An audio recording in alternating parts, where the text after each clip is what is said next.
kept my eye on the park. Really, it's a very fine park. Beautiful little park. What year were you first here? As 1954. 54. Yeah. Had you been here before that, or was that No, I was first stationed experience? here then. I'd been stationed at Turkey Run, Brown County, McCormick Street. And then I came down here, was here from 54 to 57. Now, you said you were stationed. Who were you employed by? Indiana State Parks. Okay.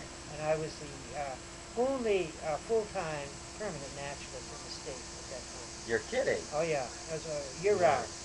And you floated from one park to another, Whenever or? wherever they had a need, well, My that's where I went. goodness. The Wow. main problem down here at that time was the inventory of the village. Uh-huh. And I think they sent me here primarily to inventory the village. Because Mm-hmm. somebody had started and gave up for whatever reason, I don't know, and they wanted it done. And so, in particular, they wanted me to come down and inventory the village. So Mm-hmm. that winter, I came down in the summer of '54, and then that winter I inventoried the village. Hmm. What was the state of the artifacts then? Were they all in the buildings like they are now, Oh, in I'd display? say in general, yes. The mill is the main changes that we've had over the years, I'd say. Better organized today. There are your new displays and things. The materials themselves were not in very good shape. And I was very disappointed that there wasn't more concern about the quality of a lot of the materials involving clocks, involving books, involving documents, or even knowing what was there, really. Mm-hmm. Yeah. Is there? Clothes also, there was, they were just literally stuffed in trunks. And I'm afraid that things were in pretty sad Do shape. you have any idea who had set up the displays prior to this, or No, who had been in charge of it? Just. no, no. It was just there when I came. There didn't seem to be any name associated with any particular, that is, a person with any particular building. These things seem to have been more or less set up when the village opened and sort of Left. evolved and sort of fell apart in many ways Yeah. from the way it was set up. So I get the feeling that a lot of it was what was left of the original material donated to Mm-hmm. the park back Well, in that the had been 30s. 25 years Yeah, since the building had opened yeah, when you yeah. came. The old Yeah. timers, and I've mentioned Roscoe Baldwin and the lawyer, I guess it is. Lawrence Lawyer. Yeah, Yeah. right. They told me things that it's hard to believe. Uh-huh. For me, even then, some of the things they used to have. Oh, really? Oh yeah. Like what? Well, in particular, they used to have all of the clocks were working. Oh my. I mean, and they were proud of it, Why? and they've often commented to me, it was such a pleasure. And now all the works are gone. There isn't one single clock that I know of that works in the village. Yeah. The mill is the only clock that I know about Well, that's good. that That's good. works. But that was one thing. But and that seemed to impress them. Mm-hmm. I don't know of any. As I remember back, the main changes that I've seen are the guns. We had a Guns. very fine collection of guns, early flintlocks and that sort of thing, and Mm-hmm. they were broken into at least 3 times that I know of during Mm-hmm. the winter. And they did not remove them during the winter. They left them here with not much, control over them. Was there And anybody that was in the village at the winter time? no, No supervisor or no, anything? no. Anyone could just float in That's and. exactly right, and that's why they lost the guns. Oh All the my. good guns were stolen. Oh All of my. them. I don't think anything but just literally the last time I looked compared to what we once had, I mean, it was just not much. Huh. And they had some pistols, flintlock pistols, a match set, and I mean, there were some really nice, somebody's very choice personal possession was given to the park. Oh And my. I was sorry to see that all disappear. And that happened in the 50s. Yes, yes. In fact, it happened not long after I left. I read in the paper about, some of the break-ins. That, the next time I was able to get back to the mill after several years, maybe 2 or 3, I was just very disappointed to see How what were was things left. stored before you came, like the guns? What were they in? Well, all of the guns were in glass cases. Uh-huh. I mean, the good material, the valuable material was behind glass. Uh-huh. The books that they felt were valuable, including Alexander Wilson's ornithology, were behind glass.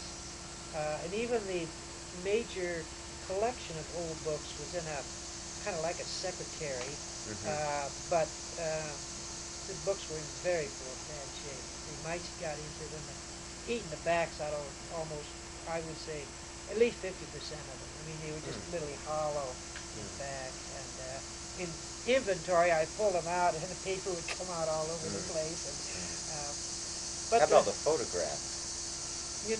I don't remember much on photographs except for the set inside the door of the mill.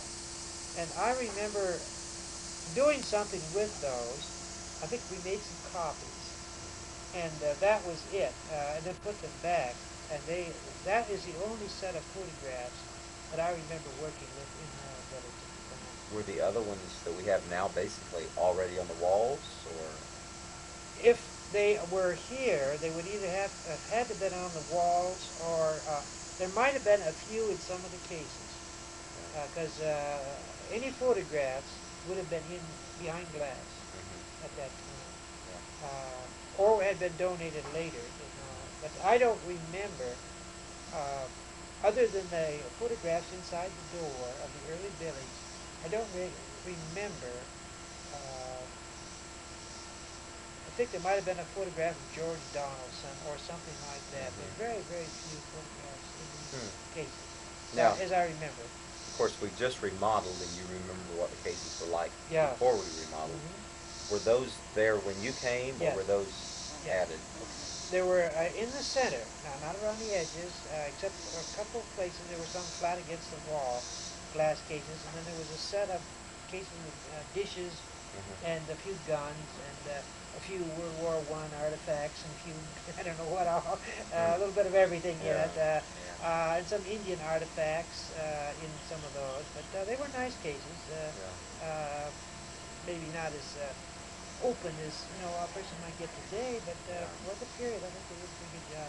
I'm still curious who it was that actually set those up and when they set them Yeah, up. I don't know. Because I thought it was you then, and they actually go farther back They than go that. farther back. Maybe That's even right.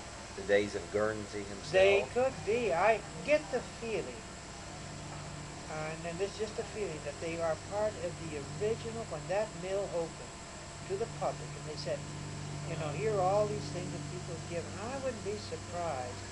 Some of those dishes and things were, very delicate, that they would have insisted on some kind of control over Right. it. And so I would suspect they go back for certain collections that far. Yeah. And it was only those very choice collections that were in the glass cases. The other things people could handle. That's right. Yeah, they were out. Really. Oh yeah. Right. Now the things you see today, are they basically the same things you saw inventoried, or? I think similar. Yeah. Okay. I don't get the feeling much has been added unless you were given some specific collections. I mean the smith material for the smithies and the shoemaker and other things. There were quite a few artifacts. Now, how about between 57 and right now, 1990?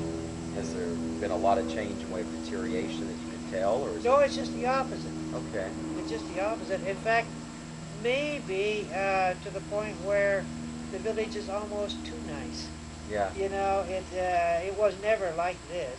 It Uh-huh. wasn't so pretty and blacktop and Debate signs and controversial yeah. So subject. that and it doesn't give the feeling of a real old kind of a dirty little village. Yeah. Although I mean, the individual houses would be clean inside, but it Mm. was dirt streets, muddy, and pigs were around here and animals. Now, you mean in the original village? That's right. So that But how about in the 50s? Was it mowed? Was it pretty yeah, neat? I think they just didn't have the blacktop walks and that Okay. sort of thing.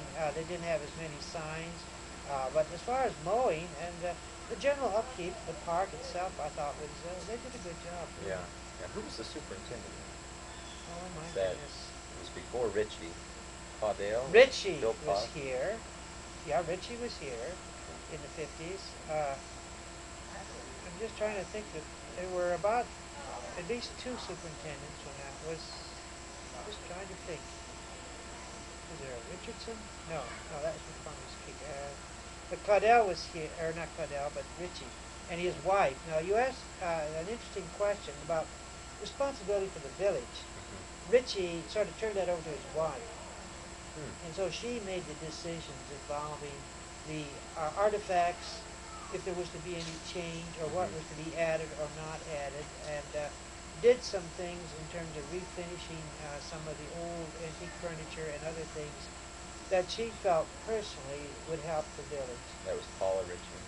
I don't remember her Yeah. name, but she was a good old farmer's wife, and I mean, she Mm-hmm. really went down in. I mean, she made sure things were clean and Mm-hmm. on shape. But whether some of the things she did were wise historically might be open to question. But Mm-hmm. her intent, her motives, and her hard work, by golly, she did a good Yeah. job. Now, how about other workers? Was there any kind of interpretation here? Crafts people of any kind? The mill and the weaver. The weaver. Yeah, the miller and the weaver, and that's it. Okay. Yeah, I think at times they used to run the sawmill, and I think I have seen the sawmill run a few times, but and the miller would do that. He Mm-hmm. was in charge of that. But the miller sold mill then too. Oh yeah, How yeah. much was it? I don't remember, Yeah. but But I don't think it was more than 25 cents or was it 35 possible cents. maybe the miller was the overseer of the whole village as No, well? no, not to my knowledge. The superintendent was really the person in charge, and if there's anything done in the village, or if you wanted to do anything, you had to see the superintendent.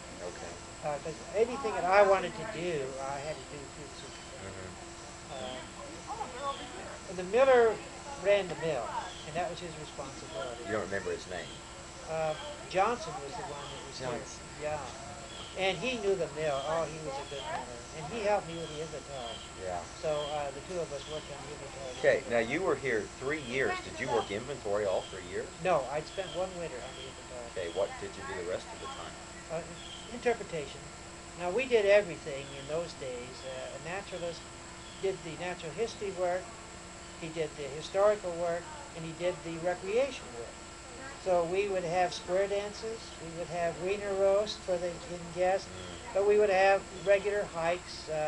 Literally every day, there was at least one hike a day. Mm-hmm. There was at least one historical interpretation of the village, at least once a week from the inn, usually involving auto old caravan. Mm-hmm. They would, as a group, then we'd stop at the cemetery, introduce them to the village through the cemetery, Mm. the people, the personalities, and then once they got established who these people were, then we would come down to the village where they actually worked.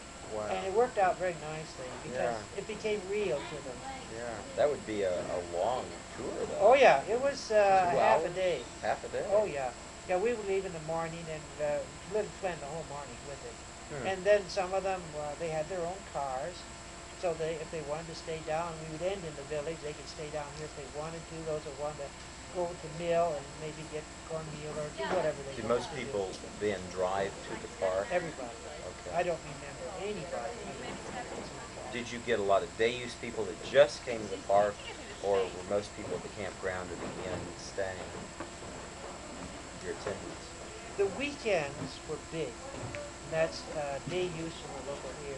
And I they mean, just milled around like they do now? oh yeah, I mean, I don't know how accurate the figures were. We used figures of 10,000 on, July 4th or, some big weekend during Mhm. the summer, whether there were that many or not. But I mean, this place was Well, really... it's incredible to me they had those kind of crowds, and yet they didn't have any interpreters or craftspeople or anyone to kind of show them what was going on and keep Well, an eye on things. I used to circulate on the weekends in the village.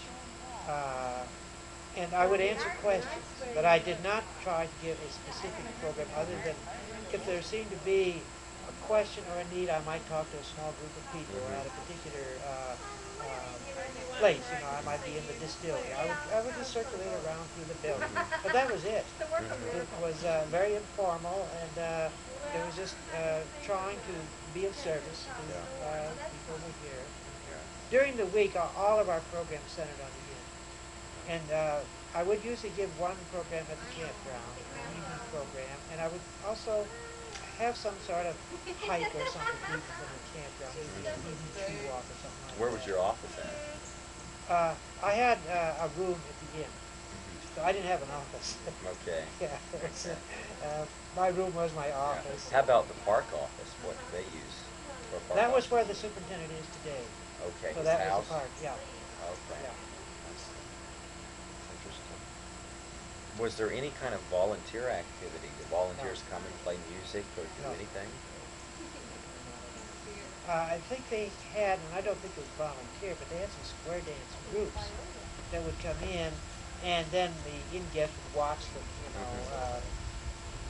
because they were good. They were local square dance Yeah, groups, and they sure. might have paid some of them to come in on weekends occasionally to Mm-hmm. put on a little square dance show for them. Right. But other than that, I don't remember of any particular group coming in. Right.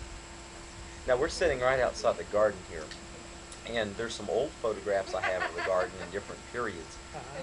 What was it like in the 50s? I just don't remember the garden. At one point, there was a sundial or a wishing well in Uh-huh. the center, Uh-huh. and I don't know when it was done away with or No.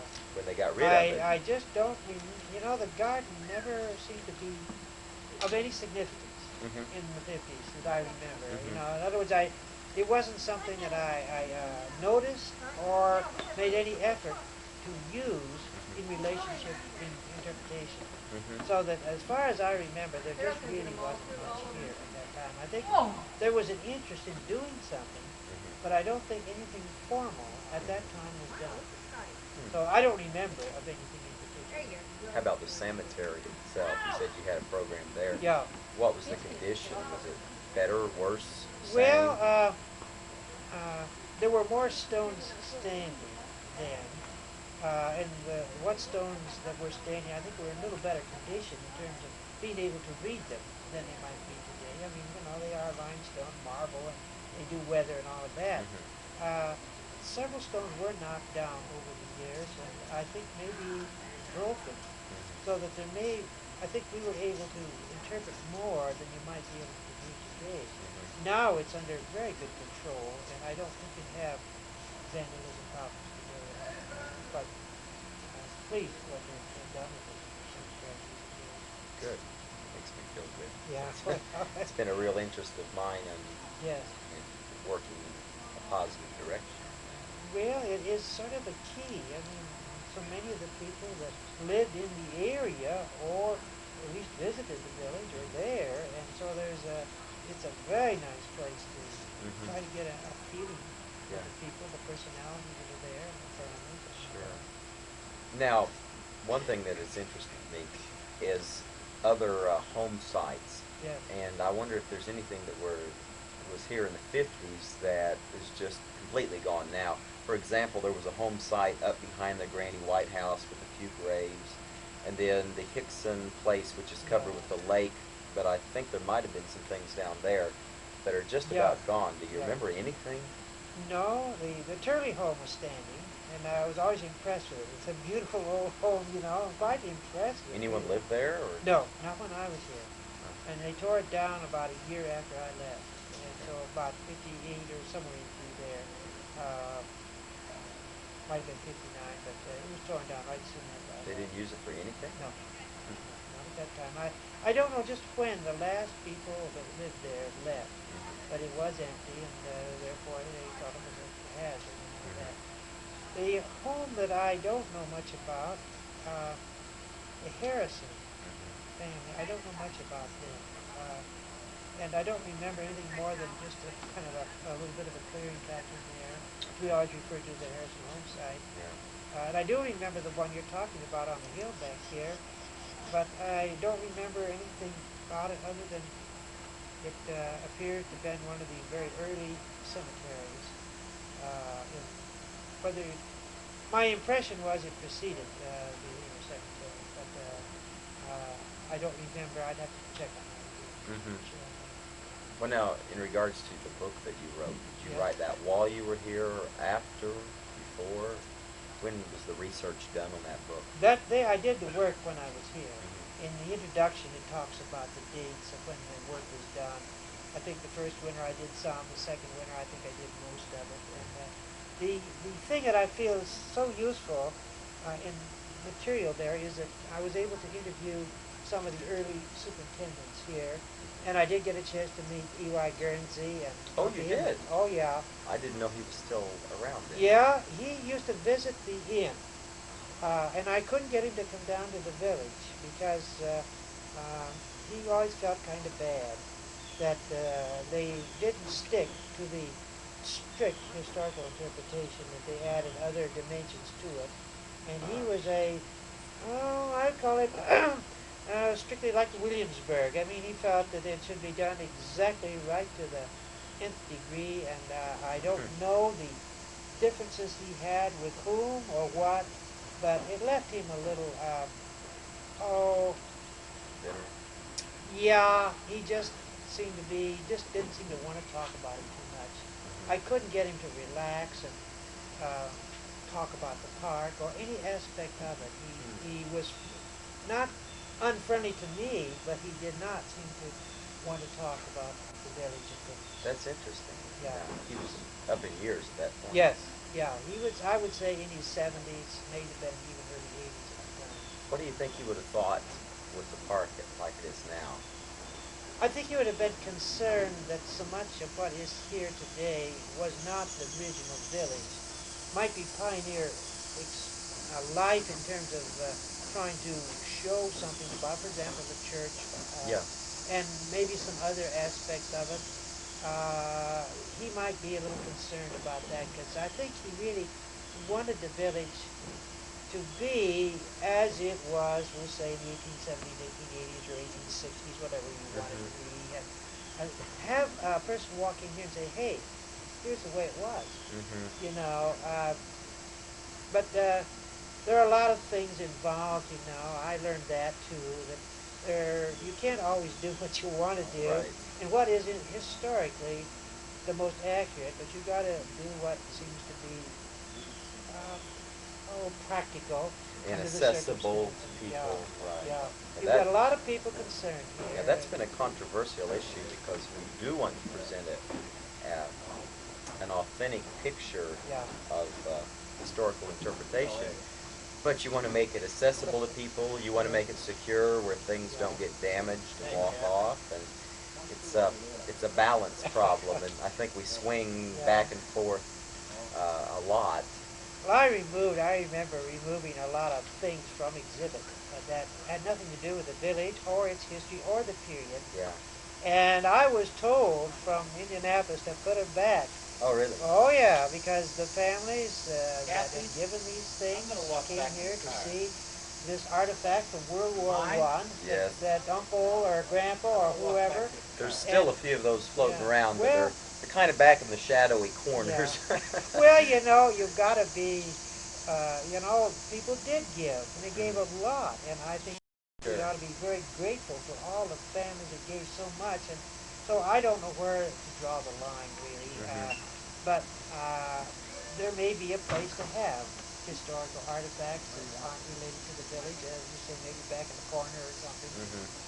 And the same thing with some of the Indian artifacts that had nothing to do with this area. Mhm. I pulled some of that, and of course, some people who had given this material were very concerned. Well, one thing that I did in the new museum renovation is try to make one case to cover that period from the abandonment until it became a state park. Yeah. And by doing so, that gave us room for an old Ambarola, an old crank telephone, Uh-huh. and some things that were historically important but weren't pioneerish. That's good. And That's good. but what I'm finding is that one's filling up real fast. Yeah. Well. Yeah. Well. Yeah. This is Bill Overlease. He was here in 1954. 54. That year I was born. I don't believe that. Well, this is fascinating. This is really Yeah. Well, interesting. I just tried to think of anything in particular. You know, the lake was always our swimming pool then. It's a And lot cleaner. oh yeah, and oh, it was a pleasure going down to that lake on a day like today. I mean, boy, we did quite a bit of work on the flora of the park, trying to list everything that we could find in the park, native or weedy or whatever. And it was hot work during the summer, and we'd work all day Was the searching for periwinkle things. as bad then? Oh yeah, not as bad as it is. The periwinkle, there's a change. But I would say that I've noticed in particular, particularly by Donson's Cave, I'd say the periwinkle's probably at least 3 times what it was when I was here on those slopes and things around Donaldson Cave. 3 times. I would say 3 times. Yeah, it really has. Wow. Really, I was amazed at the amount of periwinkle on those slopes when I was there last year. I was Mm-hmm. there in the winter time, and you could see it pretty nice. Mm-hmm. Certain rare plants like cardinal flower appear to have disappeared that were here when I was here. Mm-hmm. Bright red, blooming right now is going to be blooming, but Are appears there that new things that have been introduced that have come into the park? well, right around the gardens, when Mm-hmm. they throw things and debris, some of the weedy things around the edge of the garden there Mm-hmm. have been introduced. Now, I don't know how long they'll persist around the edges there, but there's Sure. some very interesting weedy things that Right. have escaped from the garden and persisted. Mm-hmm. I don't know of anything that's been introduced to the park that I think is a real problem, other than periwinkle. Uh, I can't say. Now, there are other parts of Indiana this isn't true, Mm-hmm. but for Spring Mill, I can't think of anything that I Mm-hmm. don't know. Yeah. There's some Oriental bittersweet that's established around the village here, which is a very severe pest in many parts of Indiana. Mm-hmm. But it's so rare in the park here that I only know of just a few colonies in the park. Mm-hmm. It could be in 20, 30 years a real problem, but at this Mm-hmm. point it's no problem. Hmm. It's more just interesting curiosity Yeah. at Right. this point. Right. Going back to the book, why did you write it? Was that a dissertation for? No, no, that was my job. Mm-hmm. Okay. I was the park interpreter, and if I'm going to do the job like Mm-hmm. you are as a historian, you've got to have the tools to do it, and you've got to know what you're talking about, and Mm-hmm. it's got to be as accurate as you know how. Mm-hmm. And the more you dig into it, and the more you learn, the more accurate you can give a presentation, and the more fun it is. Right. And I often find in interpretation, we'll take the village here, and giving a presentation, we'll say a 40-minute presentation or whatever, that the most interesting part is afterwards. You Mm-hmm. first you present ideas, and then if you've got a reasonable audience, then let them go, and they Yeah. will ask you questions. And Yes. usually, the discussion following the presentation Mm-hmm. is more fascinating to them Yeah. and to me too, The because meeting after the meeting. oh yeah, and they have some very interesting experiences, and so I find that you're then called upon to discuss things that you weren't in your presentation, and you've got the depth of background. Mm-hmm. So that all right, we'll talk medicine. Mm-hmm. Somebody says, well, now what about this? What did they do? And all of a sudden, you might spend 15, 20 minutes of Mm-hmm. various people interchanging about Right. medicine in pioneer early times, Yeah. or my grandmother, she did this or she did Mm-hmm. that, and you may come up with some very interesting ideas Yeah. too. So Yeah. uh, I think there's where a person's depth, just like any good teacher, Uh-huh. you go way, way beyond what you may want to state. Sure. And the more background you have, the better. And the other aspect was that in doing this, because I put a lot of time in, I was really leaving it for those like yourself or others, Sure. because they're going to build on what I leave. Mm-hmm. And if we all will leave a record, we do this work and then leave a record, we can all keep building Building and on building top and of building. it, which is what has happened. Well, that's good. Because so Yeah. many parks, the naturalist was responsible for the history of the park too in those days, would do some good work, Mm-hmm. but never write it down. Mm-hmm. And I would know that they did good work because I'd meet people that had heard their presentations, Sure. and I knew they had some very interesting materials, but Mm-hmm. never left any of it. And For the so future everybody use. that came in the park had to start over. Yes.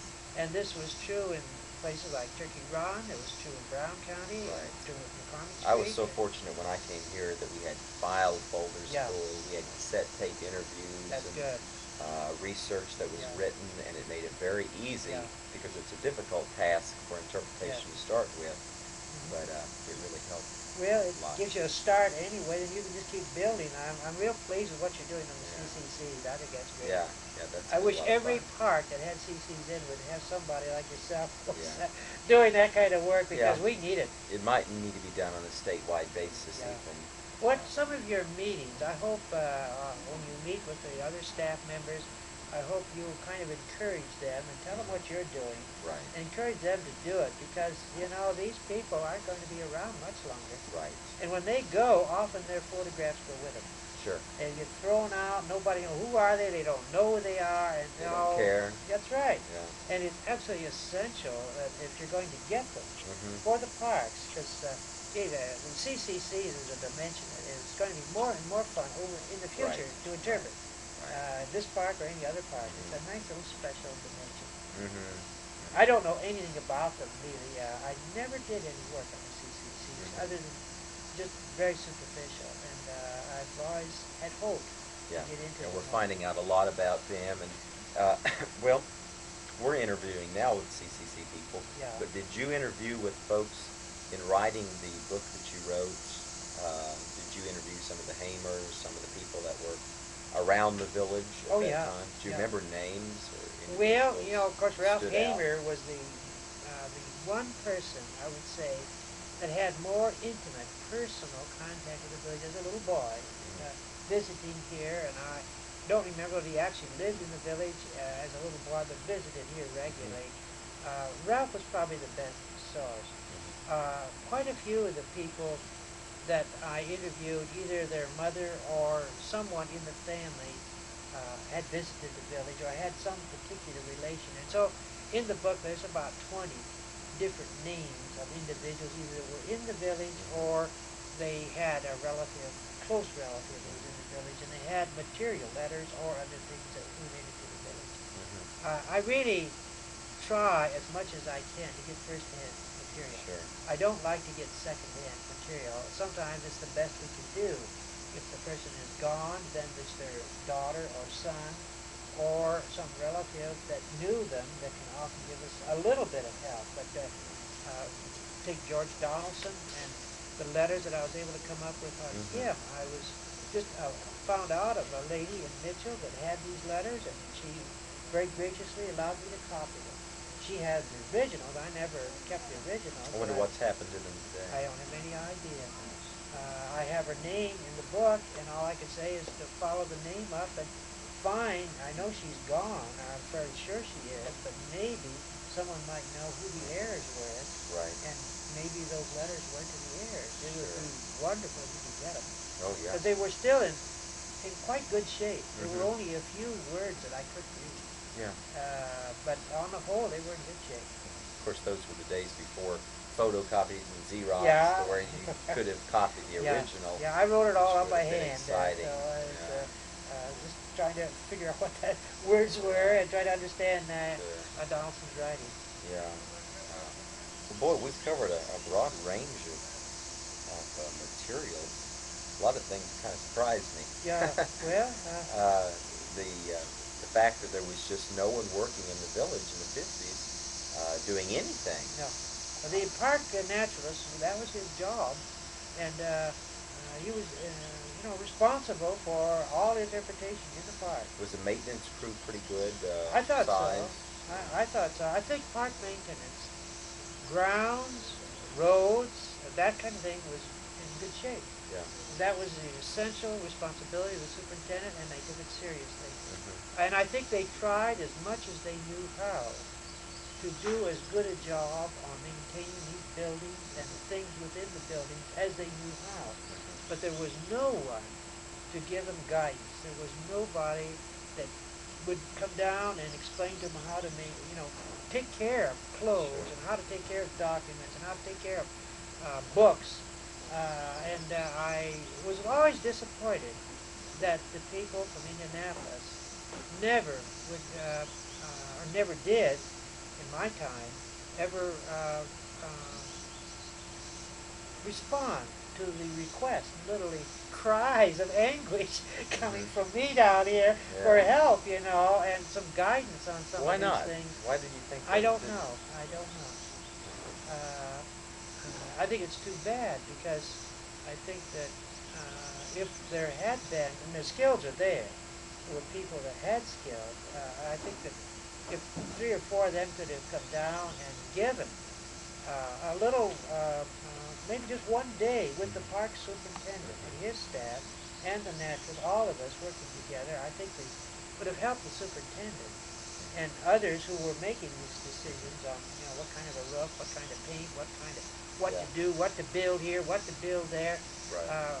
The way it usually turned out, if the guy was a good stonemason and he felt this was looked pretty good, I mean that's the way it was done. Yeah. And there was no research particularly, other than what seemed to be logical.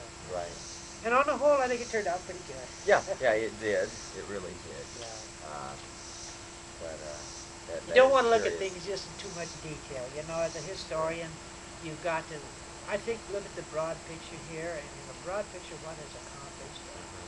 I've always been disappointed that the schools haven't been able to use the village as effectively. Now, I don't mean they don't visit, but as effectively, I mean truly effectively, in building a background before they come, visiting the village under whatever conditions they want to do, and then following up.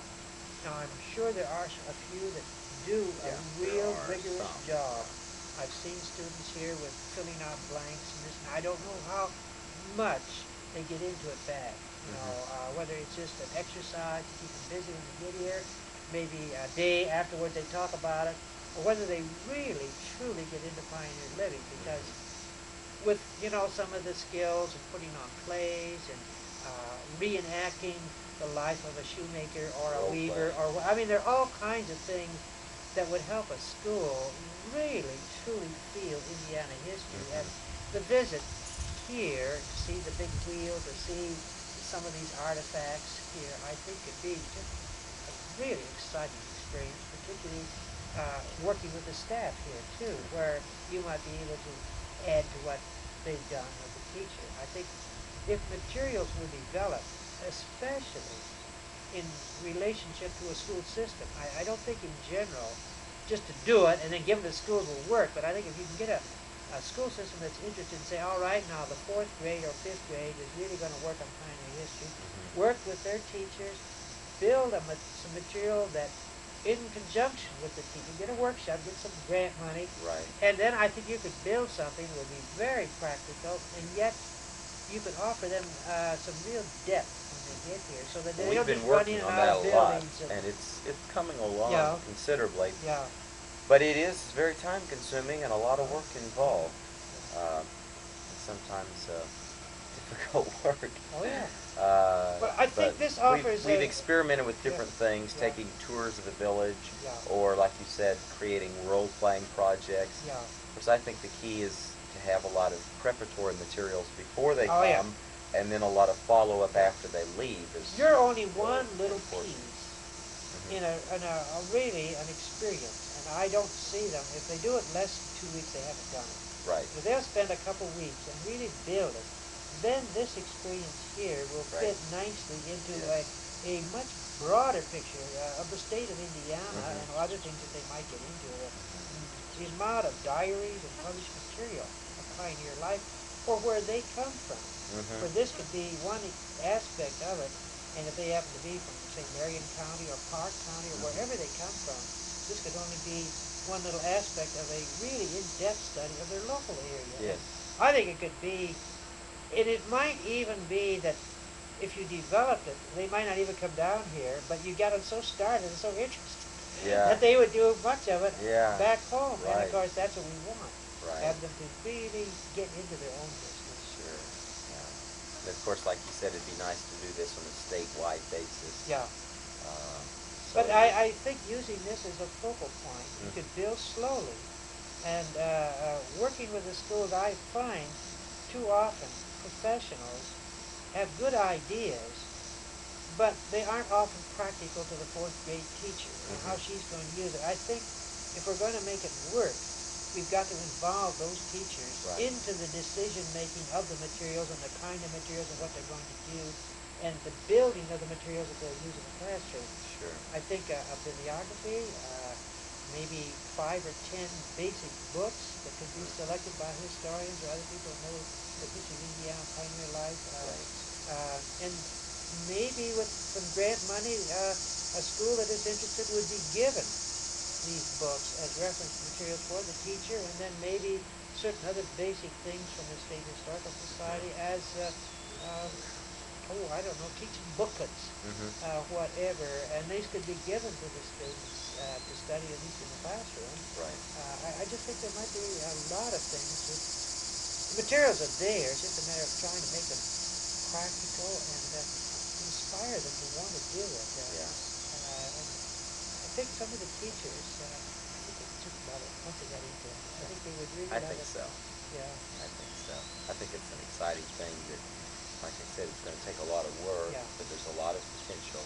That was the one thing that I regretted when I left, was the opportunity to develop something with the State Historical Society and the Indiana schools. That was the project that I really thought had such opportunity in terms of historical interpretation. And And experiential learning. now the second part of that report is on pioneer life primarily, what I was able to Mm-hmm. dig out of the Indiana University Library, and it's a beginning, but the intent of that was to be background material for such kind of program. And I just go at it and just see how far you can go with it, Yeah. really. Yeah. Of course, we used a lot of that material in the museum renovation Yeah, for display text. good. For instance, the school case in the Mill Museum, Yeah, we took several quotes from that. good, It was real good. helpful. That's good. Um, yeah, Well, there's yeah, a lot of potential there yeah, for it's development. well, historical interpretation is fun. Mm-hmm. I don't know if I ever had any more fun as a teacher and educator than when I was in the park here talking about the village, helping our visitors truly to, these were people Yeah. just like you are.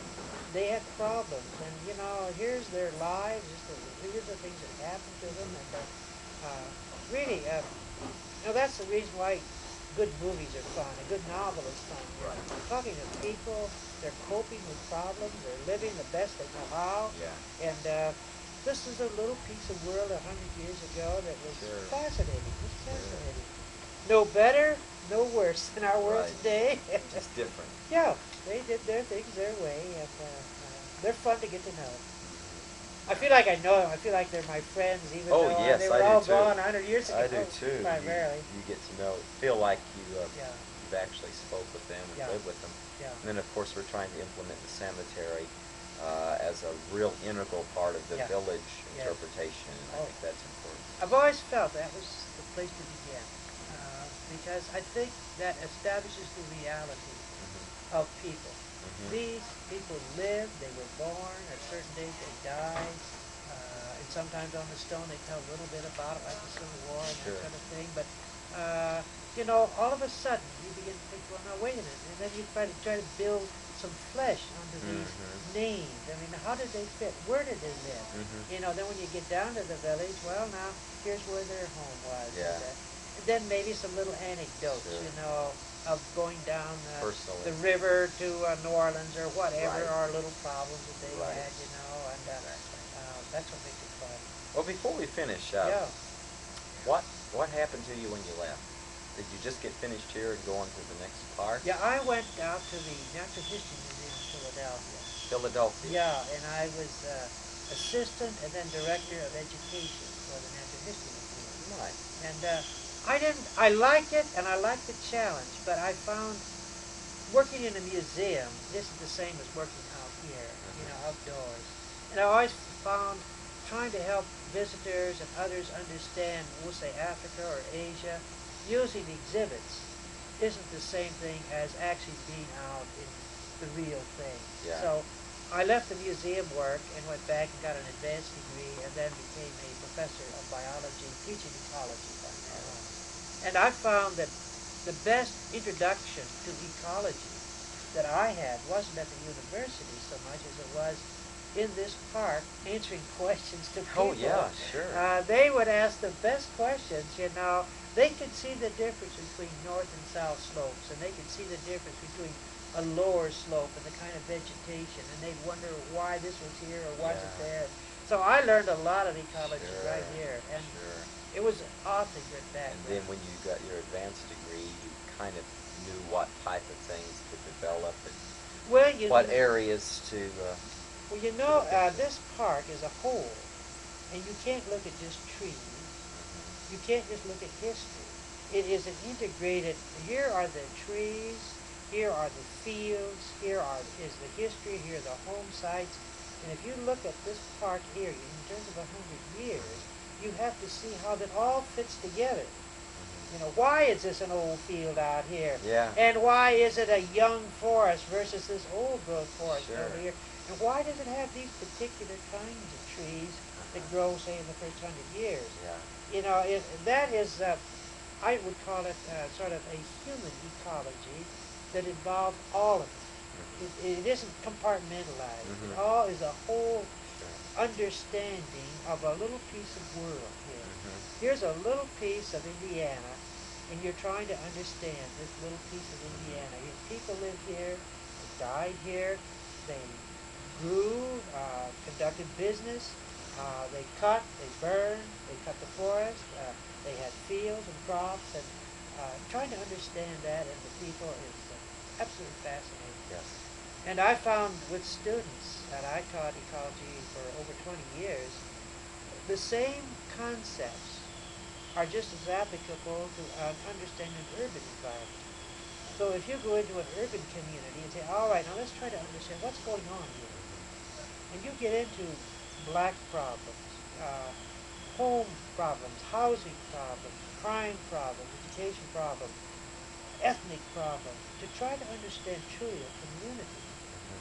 today involves this multidisciplinary. They all think it's new. It isn't new at all. Hmm. Anyone who is truly interested in understanding something has got to go at it in all its basic Sure. dimensions as best you can. Right. You never get to the point where you feel you're satisfied.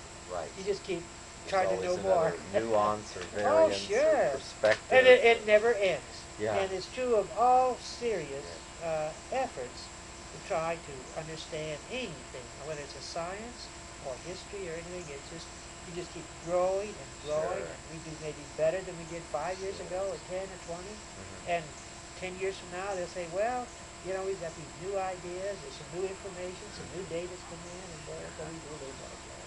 Great. Great. Well, thank you.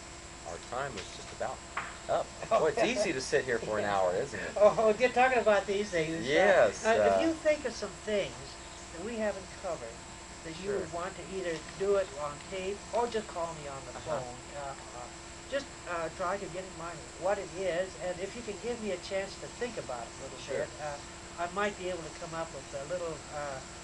I might remember some things that I just can't come up with it like that. Right. Right. Well, this has really been informative, and We, the other people I've interviewed have kind of looked at it more as an outsider or a local person, yeah, rather than being in the inside workings of the system. yeah. And so this is really It's helpful. like coming back to your old home place. Well, you know, it really is. Yeah. I've seen, you know, little changes here, little changes there, but the essential things are not that different. Yeah. I think you all are doing a good job here today. Really. Great. You just keep it up and keep Right. after that research. Yeah, that's great. Sure. You're doing some fine work for that. Yeah. So we've got a lot of different irons in the fire, Yeah, all at the same time. yeah, And yeah. that gets a little bit frustrating, but Yeah. we're making a lot of progress. Well, an educator, and that's what you really, bottom line, you get this material, you're an educator, you're trying to convey ideas to people. Mhm. And it's frustrating.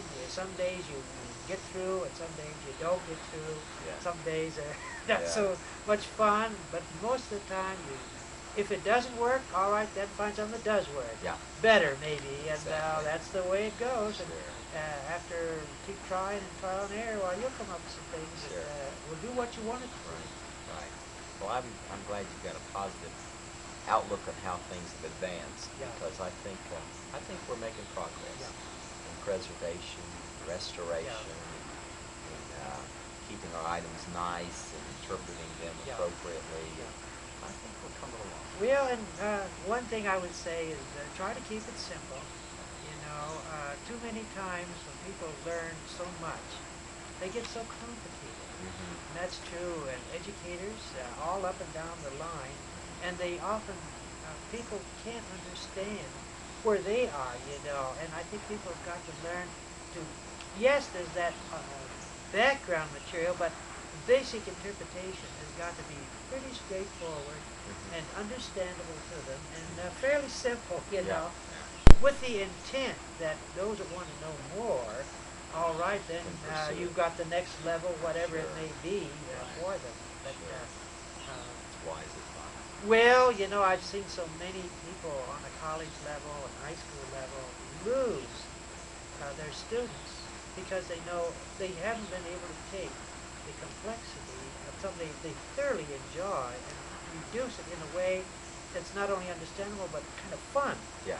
and it has to be enjoyable. Yeah. Yeah. That's the key. Yeah, and I think it can be. I think it's just a matter of selecting those aspects and reach out and mean things to people that are meaningful to them, and then building on that, and then maybe building bridges from that to some other areas that maybe they don't think they're so interested in, but all of a sudden they find, hey, that's pretty Yes. good too, Yes. and I Yes. didn't realize that aspect of it, Right. and all of Right. a sudden that became, my gosh, I didn't know that was that important. I don't know how many school groups have been drug into the cemetery for a program, Yeah, and then they leave saying, "Wow, I can't wait to get yeah, home and go next door to the one yeah, by my yeah, house yeah, and see if they've got the same things there." yeah. And Oh, that's cemeteries exciting. are fun. That's They're just exciting. fun. Well, thank you Yeah. for coming. Has made rejoicing. Yes. Well, some are Are you praying that sure it would about that?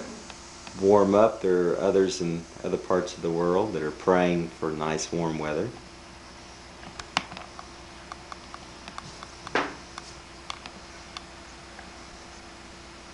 Have you seen his kids? Which? They look just like him.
should, a little varnish ingredient in.